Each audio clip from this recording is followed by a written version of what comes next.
Any animals, it's just as easy to do it this way.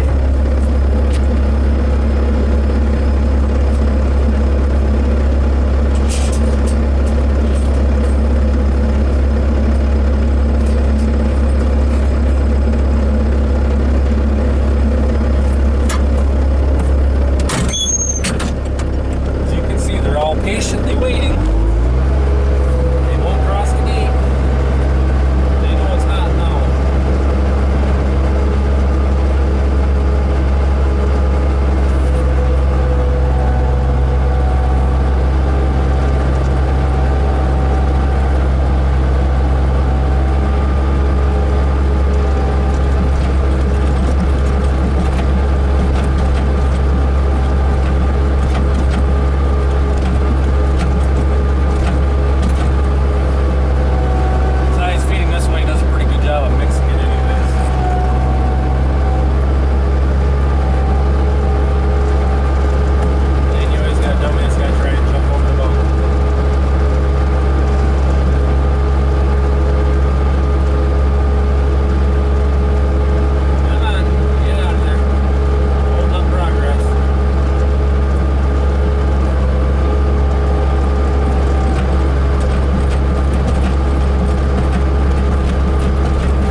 corn stalk bale I gave him yesterday. There's a bale of hay I gave him yesterday. The bale of hay caramelized a little bit. They still eat it, but they prefer the corn stalk bale. So what I will do, now tomorrow that bale will be gone. The corn stalk pile, there will be even less there. What I'll do is tomorrow I'll come back out.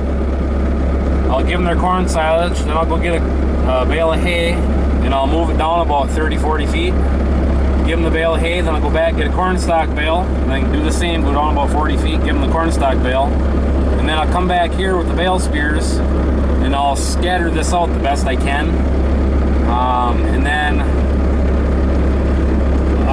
in the spring, I'll come back out with a light drag behind the tractor and drag it around even more. But now they're laying on that corn, those corn stalks now. They might not eat very much more of it right now, but as soon as I scatter that around with the skid loader, they'll go through and eat even more of it. So,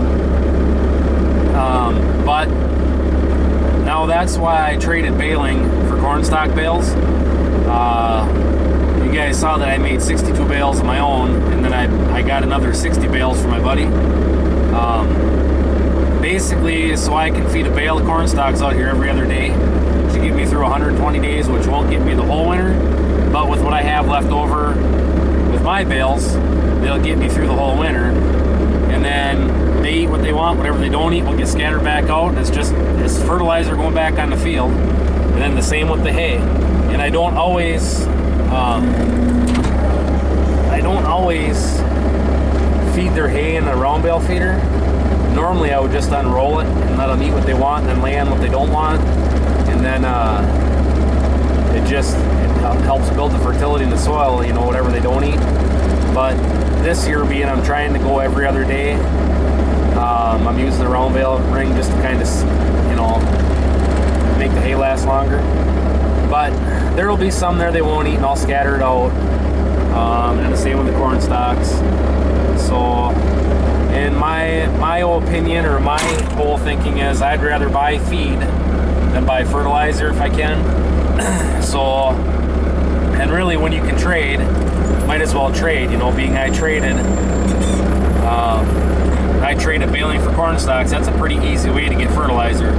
So yeah. And then when I come back out tomorrow, I'll move their feed bunk between where these bales are right now and where the next bales are going to be, and then I'll just feed them there for 2 days in between. Then I'll just keep advancing until I get to that hollow back there, which was pasture that I'm adding back to the field. And I'm going to feed them up in there pretty heavy because that's always been really, really light sand and not much growth. So I'm going to feed them really heavy up there to get a lot of mulch and manure and everything up in that little valley, so hopefully it grows good. And then once I get that done, I'll probably take all the feeders way to the back, and then I'll work my way back and forth all the way to the front. And it might be that I go back there and start first, work my way to the front, and then try to have them back up here around February, so they don't have near as far to go for feed, because normally February is our coldest month. So that's kind of the plan out here, but I'll show you guys progress as we go along, what's all happening. But it's a lot easier to come out here with the skid loader and feed them than it is to haul manure all the time, or, you know, haul manure out. They can do it, spread it themselves. Feed them out here all winter long. Gotta start the skid loader to feed anyways. Might as well feed out here where they can spread their own manure. Then I don't have to haul all that in the spring. And it's a lot easier to go hook the light drag on and just come out, run back and forth with the 40-20 and the light drag, spread it all around, and then be done. So anyways, that's kind of what's happening around here. So anyways, guys, gals, thanks for watching. Comment, rate, subscribe, stay tuned for more, and as always, I will catch you on the next one.